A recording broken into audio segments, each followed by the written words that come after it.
In a massive step towards gender dignity and equality, the Supreme Court on Monday brought women officers at par with their male counterparts in as many as 10 streams of the army.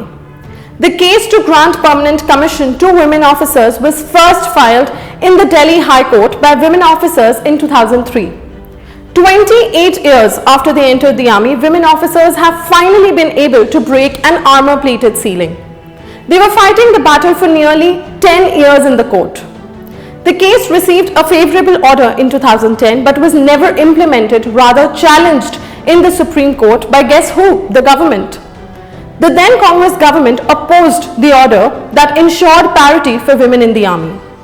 The induction of women officers in the army started in 1992. They were commissioned for 5 years in Army Education Corps, Corps of Signals, Intelligence Corps and Corps of Engineers. Recruits under the Women's Special Entry Scheme had a shorter pre-commission training period than their male counterparts who were commissioned under the Short Service Commission Scheme. In 2006, the WSES scheme was replaced with the SSC scheme, which was extended to women officers. They were then commissioned for a period of 10 years, extendable up to 14 years. Serving WSES officers were given the option to move to the new SSC scheme or to continue under the erstwhile WSES scheme. They were, however, restricted to roles in selected streams which excluded combat arms such as infantry. While male SSC officers could opt for permanent commission at the end of 10 years of their service, this option was not available to women officers. They were thus kept out of command appointment and could not qualify for a government pension which starts only after 20 years of service as an officer.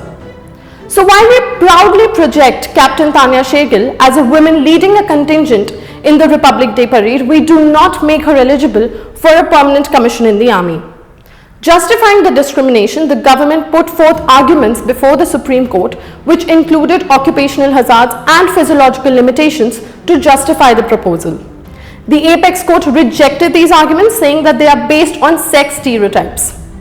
Terming it as an important milestone in the evolution of women in the armed forces, the SC junked the argument of domestic duties, motherhood, biological requirements of women in granting them permanent commission. It has also said that it only shows the need to emphasize the need for change in mindsets to bring about the equality in army. The SC finally did away with all the discrimination, bringing women officers at par with the male officers. It has also removed the restriction of women officers only being allowed to serve in staff appointments, which is the most significant aspect of this judgment. It also means that in junior ranks, women officers would be attending the same training courses and carrying critical appointments which are necessary for higher promotions. But the bigger shift will have to take in place in the culture, norms and values of the rank in the army, which is the responsibility of the senior military leaders and political leadership.